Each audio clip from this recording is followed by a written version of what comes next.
2 वर्ष के बाद पुनः जो चुनाव होने थे उसमें सर्वसम्मति से ये पुनः दायित्व मेरे पास आया है और विधान के अनुसार जो अधिकार मुझे दिए गए उस अधिकार के अनुसार मैंने कुछ पदाधिकारियों का चयन किया है। आज उनको मैं सबके सामने परिचय करा रहा हूं, उनकी घोषणा कर रहा हूं। मेरे साथ बैठे हुए श्रीमान प्रभात सिंह जी जमवाल, जो श्री सनातन धर्म सभा जम्मू कश्मीर के पूर्व में महासचिव थे, अब नए जो अपनी कार्यकारिणी है उसके अंदर आप कार्यकारी प्रधान रहेंगे। इनके स्थान पर महासचिव के नाते श्रीमान संजय गुप्ता जी इस तरफ बैठे हैं, आप सनातन धर्म सभा के महासचिव रहेंगे। इसके अतिरिक्त 2 उप प्रधान श्रीमान शक्तिदत्त जी शर्मा और एक श्रीमान अरुण गुप्ता जी जो चैम्बर के प्रेसिडेंट भी हैं, आज जहां नहीं है दिल्ली हैं, ये दोनों सनातन धर्म सभा के उप प्रधान रहेंगे। इसके अतिरिक्त सनातन धर्म सभा के कोषाध्यक्ष के नाते, ट्रेजरर के नाते JNK बैंक से सेवानिवृत्त श्रीमान राजन शर्मा जी इधर बैठे हैं, आप इसके ट्रेजरर रहेंगे। श्रीमान दलीप गुप्ता जी और अनिल मल्होत्रा जी आप इधर बैठे हैं, दलीप गुप्ता जी, रणमोद, आप जॉइंट सेक्रेटरी रहेंगे। श्रीमान अशोक गुप्ता जी बैठे हैं, आप जॉइंट ट्रेजरर रहेंगे। इधर श्रीमान आशुतोष जी बैठे हैं, आप बिल्डिंग, भवन और भंडार के इंचार्ज रहेंगे, प्रमुख रहेंगे। इस प्रकार इसमें 1-2 दायित्व और भी हैं, परंतु वो यहाँ है नहीं उपस्थित। कार्यालय सचिव के नाते श्रीमान विजय कुमार जी रहेंगे और इस प्रकार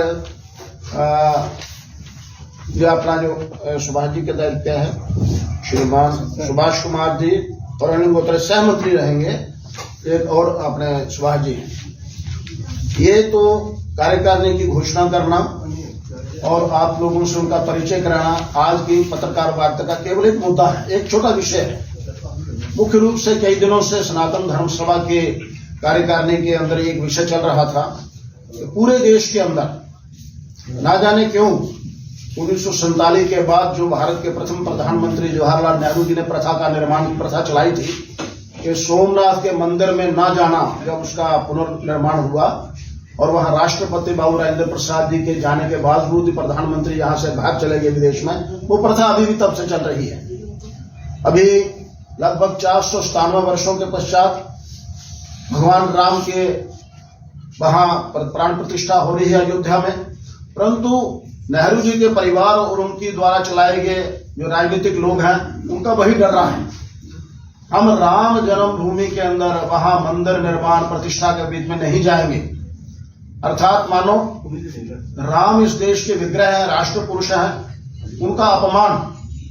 ये तो 17 वर्ष पूर्व भी इस बात को सोच लेना चाहिए था किस प्रकार भगवान का अपमान करने वाले ये लोग हैं और आज भी भगवान का अपमान कर रहे हैं, सनातन धर्म के लिए कटुशब्द बोल रहे हैं। मेरा इन लोगों से एक निवेदन है, क्योंकि मैं एक ऐसे संगठन से संबंध रखता हूं, क्योंकि सनातन संस्कृति तो संसार के अंदर सबसे प्राचीन सनातन संस्कृति है, उसका मैं प्रतिनिधित्व यहाँ कर रहा हूं। मेरा इन लोगों से निवेदन है, मैं कठोर शब्दों में बात नहीं कर रहा हूं, ये अपने आप को ठीक करें, नहीं तो समाज आने वाले समय में 2024 में इनको अपने औकात दिखाएगा। ये लोग किस प्रकार की कह रहे बात के सनातन को हम नहीं मानते। आज सारा संसार सनातन को मान रहा है।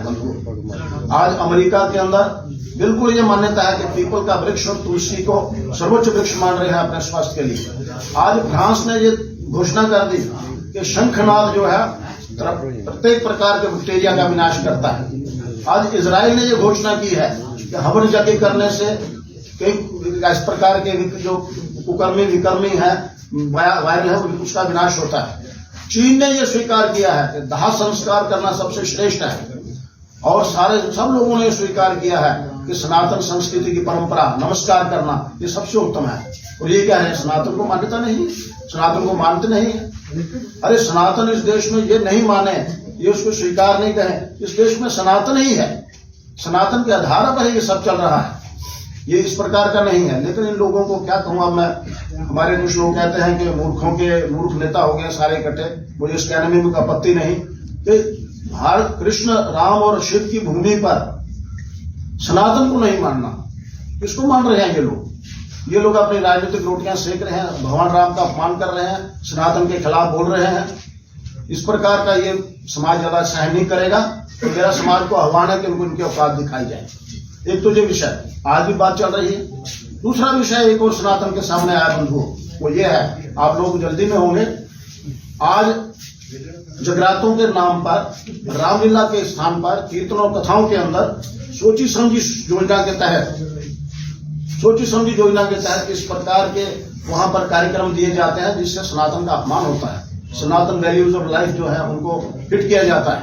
मैं एक जगह कार्यक्रम में गया था, वहां वो एक मंडली आगे भजन करने के लिए, वो भजन करते करते उन्होंने भजन शुरू किया, श्यामा श्यामा श्यामा हो असा देखे तेरे प्यो लोका नायक तेरा दो। ये अपमानजनक स्थिति है सनातन के लिए।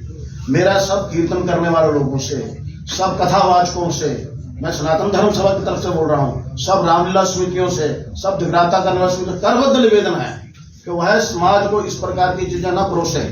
इससे समाज का अंदर सनातन की जो मूल्य है उनकी कमी होती है, उनका क्षय होता है। इसलिए उनके साथ में निवेदन है कि जो भी कार्यक्रम करें, बढ़िया करें, उत्तम करें, समाज को एक संकेत जाए। दूसरा विषय, आज जम्मू कश्मीर के एक और विषय मेरे सामने है। जम्मू कश्मीर प्रांत के अंदर मेरे पास एक घटनाक्रम है। पिछले 2 वर्षों के अंदर हमें मालूम नहीं जहां पड़ रहा, पहाड़ी क्षेत्रों के अंदर बहुत बुरी तरह से इस प्रकार का व्यवहार किया जा रहा है हमारे देवस्थानों के साथ। वहां छेड़छाड़ की जा रही है। यहाँ रामबन के इलाका चंबा ढबोल में गांव में बाबा बंसुल के दरबार में मंदिर को तोड़ा गया। वहां करोड़ कुंडली में मंदिर को तोड़ा गया। गंदरी में शेषनाग की मूर्ति के ऊपर अंडा तोड़ा गया। बंसुल का मुख तोड़ा गया। किसी को पता नहीं है, ये बात बाहर नहीं निकल रही है, लेकिन वहां का समाज चिंतित है। ऐसा क्यों हो रहा है? कौन से ऐसे तत्व हैं?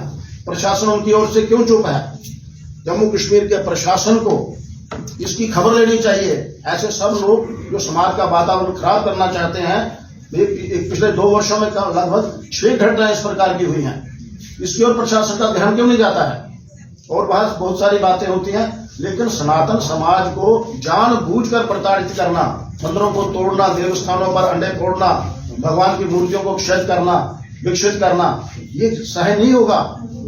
समाज प्रशासन को मेरी ओर से एक निवेदन है कि वो इसकी ओर अपना ध्यान दे, जो उसके अंदर अपराधी लोग हैं उनको पकड़े। और एक चौथा विषय आज मैं आपके सामने रखना चाहता हूं कि कुछ लोग जानबूझकर 22 जनवरी को जब भगवान रामलला की वहां प्रतिष्ठा होने वाली है, जानबूझकर लोगों को कह रहे हैं चलो 22 जनवरी को सारे, ताकि वहां भगदड़ बचे, मैनेजमेंट की समस्या आए। मेरा निवेदन है, मेरी अपील है, आह्वान है कि केवल 22 जनवरी 2024 को भगवान रामलला की प्राण प्रतिष्ठा में वही बंधु जाएं, वही सज्जन पुरुष जाएं जिनको वहां से ठीक तरीके से अथॉरिटेटिव निमंत्रण आया है, जिनको वहां से निमंत्रण मिला है। वहां इतनी बड़ी व्यवस्था नहीं है। कुछ लोग टिकटें कटा रहे हैं, भगदड़ मचाने की योजनाएं दे दी है कुछ लोगों की कि वहां हो हल्ला मचे, खराबी आए। लेकिन मेरा सारे समाज से, सनातन समाज से निवेदन है कि भगवान राम की जो पूजा है वो उनको जहां प्राप्त होगी, वो भगवान राम के भक्त हैं, इसलिए वहां भगदड़ ना मचे, केवल वही लोग जाएं, बाकी लोगों को आगे आगे अवसर मिलेगा। सारा समय पड़ा है, वहां व्यवस्थाएं खड़ी होंगी, वहां जाएं।